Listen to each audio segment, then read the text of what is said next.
The night had a strange stillness to it. Owen Keller stood on the back porch of his modest farmhouse, staring at the stars. The air felt charged, as if the sky itself held its breath. He was used to silence out here on the edge of town, but this was different. No crickets, no wind, just an unnatural pause. He took a slow sip of his lukewarm coffee, wondering if it was just his imagination, until the sky cracked open with a deep, throbbing boom. It wasn't thunder. It was closer. Too close. The ground trembled beneath his boots as a streak of blue light tore through the clouds and vanished behind the tree line near his cornfield. Owen dropped the mug, ceramic shattering on the wooden boards, and ran. It didn't take long to reach the impact site. Smoke curled into the sky like fingers clawing for escape. The soil was torn up, glowing faintly around a shallow crater no larger than a pickup truck. Sparks fizzed from twisted metal fragments that gave off a soft, humming sound. And then he saw her, a figure, slumped to the edge of the crater, wrapped in something that shimmered like liquid glass. Her skin had a faint silvery hue, and her head was tilted down. As Owen stepped closer, she looked up. One large, glistening eye stared back at him, completely black, reflective like a mirror, and in that instant, he knew this wasn't human. She didn't run, didn't speak, just stood slowly, wobbling slightly. Her limbs were slender, elegant, but her posture betrayed confusion and exhaustion. Owen raised his hands in a gentle gesture.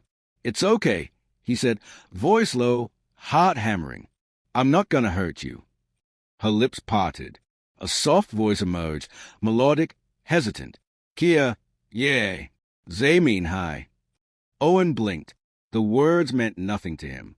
The accent was unlike anything he'd heard, but her tone was unmistakably questioning.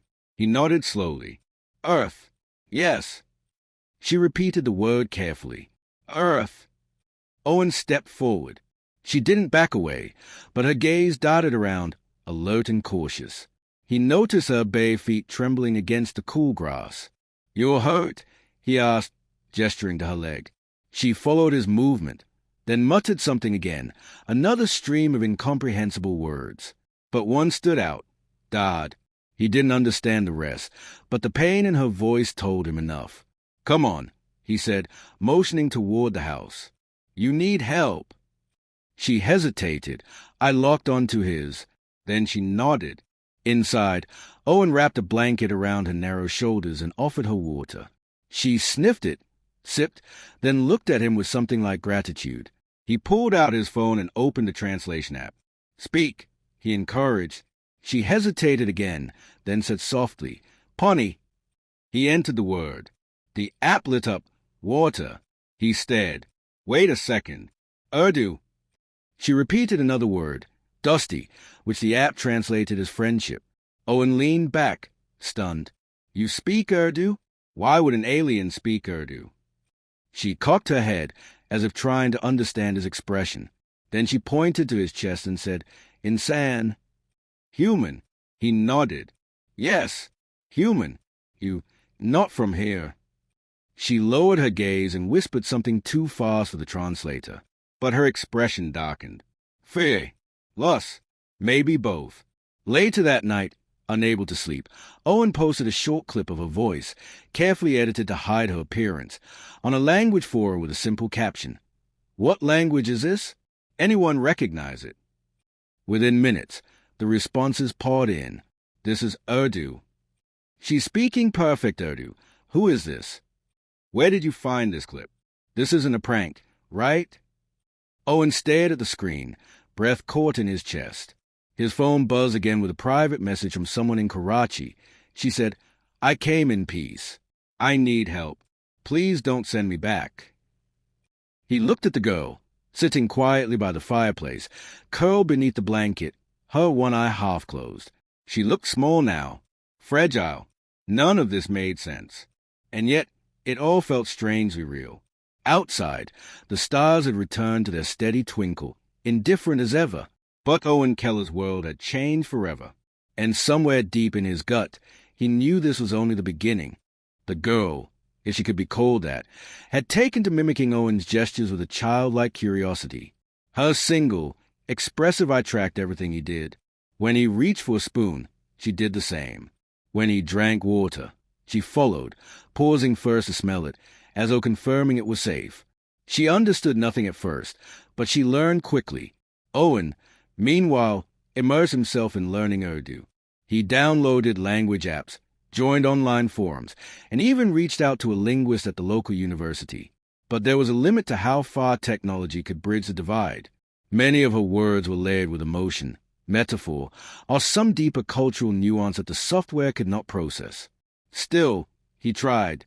She pointed to things constantly, naming them softly: Kursi, Darwaza, Rushni. Then she pointed to herself. Zoya, she said. It was the first time she gave him a name. Zoya, Owen repeated. She smiled. The bond between them grew in gestures and moments, not long conversations. He discovered she was particularly drawn to music. One night, while playing a slow Urdu ghazal he'd found online, she began to hum along, not perfectly, but with eerie accuracy. As the melody floated through the room, her eyes shimmered like polished obsidian catching moonlight. But not everything was peaceful. One morning, Owen returned from a supply run to find Zoya crouched near the back door, her body glowing faintly, arm outstretched. Above her hovered 3 spoons, spinning in midair. The air around her crackled with static. The moment she saw him, the objects dropped, clattering to the floor. She looked ashamed. He didn't say a word, just helped her up and dusted off her knees.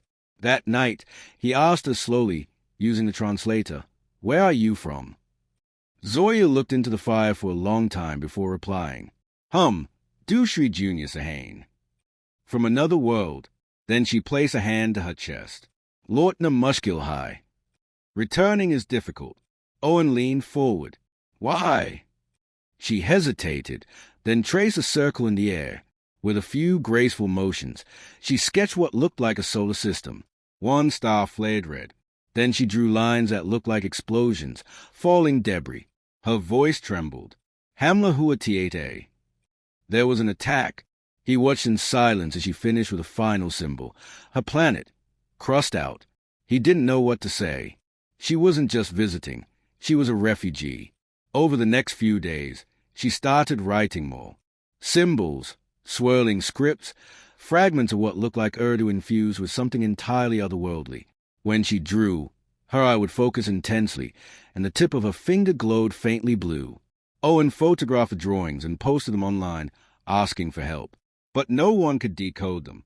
The symbols defied normal linguistics. Still, attention grew. His earlier audio clip had gone semi-viral. People speculated everything from a lost refugee to a hoax. Some claimed it was AI-generated. Others demanded proof. One evening, Owen found a small drone buzzing above the treetops. He swatted it down with a broom and destroyed the memory card. "People are watching," he told Zoya. "They are getting too curious." She didn't understand all of it, but she could sense his concern.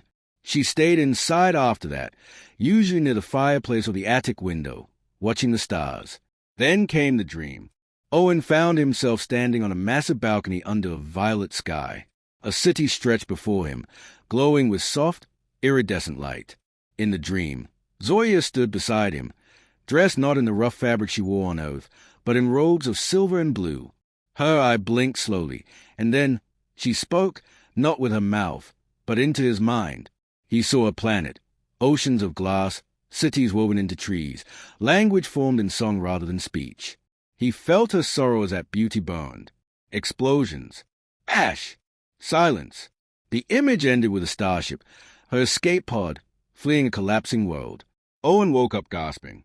Zoya stood beside his bed, watching him, as if she had seen the same vision. "You showed me," he whispered. "You made me feel it." She gave the faintest nod. He didn't sleep the rest of the night. The next day, she began crafting something out of the remnants of her ship. She worked meticulously with pieces of wire, fragments of crystal, and strips of that fluid-like fabric. Owen didn't ask what it was. He simply handed her tools and cleared space. One afternoon, as he brought her tea, she pointed to the device she was building and then to the stars. Rastateho Raha High. "The path is being prepared." "You're leaving," he said, more to himself than to her. She hesitated, then said, "Tum, ache ho." You are good. A lump formed in Owen's throat. He nodded slowly, even though every part of him wanted to scream stay. That evening, as the sun bled into the horizon, Zoya sat beside him on the porch. The sky was quiet again, no signs of cosmic intrusion. She leaned her head gently against his shoulder. "Dusty," she whispered. He looked down at her and smiled faintly. "Yeah, friendship." Somehow, that word hurt more than any goodbye. The quiet didn't last. A black SUV appeared just after dawn, its tires crunching the gravel with unsettling authority. Owen was already up, sipping his first coffee when he saw it roll past the tree line. His heart sank. He moved fast, grabbing Zoya from her perch near the attic and pulling her into the basement. "Stay here," he whispered. No sound, no light. She didn't argue.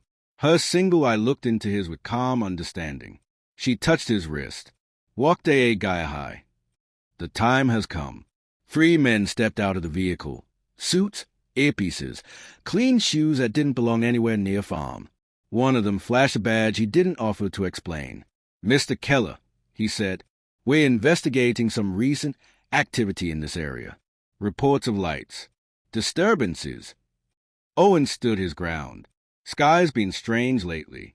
Meteor showers, maybe." The agent's smile didn't reach his eyes. "Do you mind if we look around?" Owen shrugged. "Private property. You got a warrant." There was a pause, tight and calculated. Then the agent stepped back. "We'll be watching, Mr. Keller." As the SUV rolled away, Owen let out the breath he'd been holding. Back inside, he found Zoya already gathering her device, wrapping it in cloth and placing it in a leather satchel he hadn't seen before. "They'll come back," he said. She nodded. "Is Leah John Zaruri high?" She stood in the living room now, eyes closed, fingers dancing through the air in circular patterns. The device responded. Its crystal core began to pulse. A low hum filled the room, vibrating through the walls like distant thunder. Owen stepped back as the air shimmered, folding in on itself. A rift opened, no bigger than a doorway, showing a swirl of stars, shadows, and a faint golden light. Zoya turned to him. She looked so small, so young, and yet older than time. She spoke slowly, clearly, "Main wapas Iowongi." He stepped forward. "Zoya." She touched his forehead with 2 fingers. A rush of memories flooded him, not his, but hers. He saw the holes of her homeworld, fields of glass flowers that sang when touched, a sky filled with 2 suns. He felt her fear, her hope, her trust in him. Then she stepped into the portal. The light expanded briefly, then folded in, silent as a sigh. The room fell still. Owen stood alone. The following days passed in a blur. He deleted every online post, burned the drone fragments, buried the last pieces of her ship. No one came back. Not yet, but he could feel the eyes watching, waiting. He spent his nights reading Urdu poetry, replaying fragments of their conversations, sketching her symbols over and over in a worn notebook. The house felt bigger now, emptier, yet the memory of her remained in every corner, in the hum of the fire, the hush of the stars, the shape of silence. One evening, a local journalist knocked on his door, asking if he had anything to say about the rumors. He looked her in the eye and said, "People see what they want. Maybe the truth's not ready yet." After she left, he walked out into the field, stood in the same place he'd found her.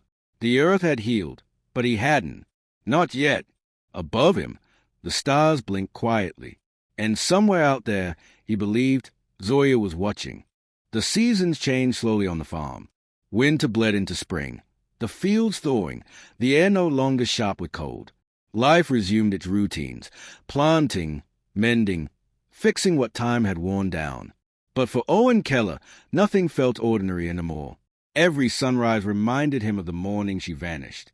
Every night, he looked to the stars not for answers, but for a sign. One came. It was nearly midnight when his radio crackled to life. Not the usual news or static, but a melody, soft, melancholic, unmistakably alien. The same haunting tune Zoya had once hummed beside the fireplace. Owen froze. The frequency wasn't labeled. The radio wasn't even on. He turned the knob instinctively, but the signal vanished. His pulse quickened. He checked the device Zoya had left behind, a small metallic shard she pressed into his palm the night before she left. He'd never understood what it was, only that it warmed slightly when held. Tonight, it glowed. The light pulsed in rhythm, 4 short flashes, 1 long. He scrambled to his notebook, flipping through pages of her symbols until he found a sequence. She'd written it once beside a sketch of a spiral galaxy, Jab Wok Sohi Hoga. When the time is right. A low hum began to echo from a barn. Owen grabbed a flashlight and moved through the darkness. As he opened the door, he stopped short. She was standing there, Zoya, but not exactly as she'd left. Her skin had a deeper silver sheen, and her clothing was sleeker, woven with tiny lights that pulsed like a heartbeat. Her single eye shimmered with recognition and something more, resolve. "Tamani Pakara," she said softly. "You called." Owen took a step forward, still not fully trusting what he saw. "Is it really you?" She nodded. "Main Wapas Ahun. Tumhara Wada Nibhana Tha. I came back. I had a promise to keep." In that moment, years of silence collapsed. The questions, the pain, the loneliness, all replaced by the undeniable truth standing before him. She had returned. "I wasn't sure if you ever would," he said, voice cracking. She smiled faintly. Tumpi Parosa Teje. He didn't know what that meant to someone from another world, but to him, it meant everything. They sat in the barn until sunrise, trading words slowly, carefully, him with halting Urdu, her with clearer English than before. She had learned, evolved. She told him about the resistance building across the stars, the effort to reclaim what was lost. Her people were scattered, surviving, searching for alliances on forgotten worlds. Earth, she said, was more important than anyone knew. "There are others here," she said, "hidden, watching.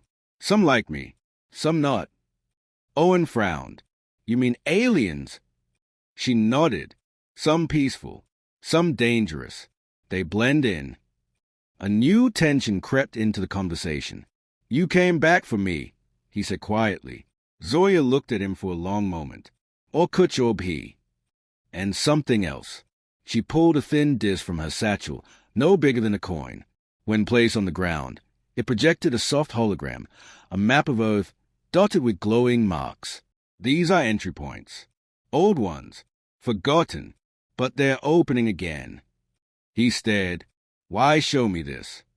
"Because I trust you, and because they'll come to you." Before he could ask who they were, the disc faded. She pressed a finger to her lips. "They must not know we connected." He understood. This wasn't just about her anymore. She wasn't running. She was planning. Earth was a safe house now, or maybe a battlefield waiting to happen. As dawn broke, Zoya stood. "I can't stay long, but I'll return again." He nodded, though his heart clenched. Before she left, she handed him another shard. This one bore a different glow, steady, not pulsing. "When it turns red," she said, "hide. When it turns green, follow it." Then, without a sound, without light or fire, she vanished into the morning fog. Owen stood alone once more, this time not with grief, but with purpose. The world hadn't changed overnight, but he had, and somewhere out there, so had the war. He looked at the shard in his hand. Whatever came next, he would be ready,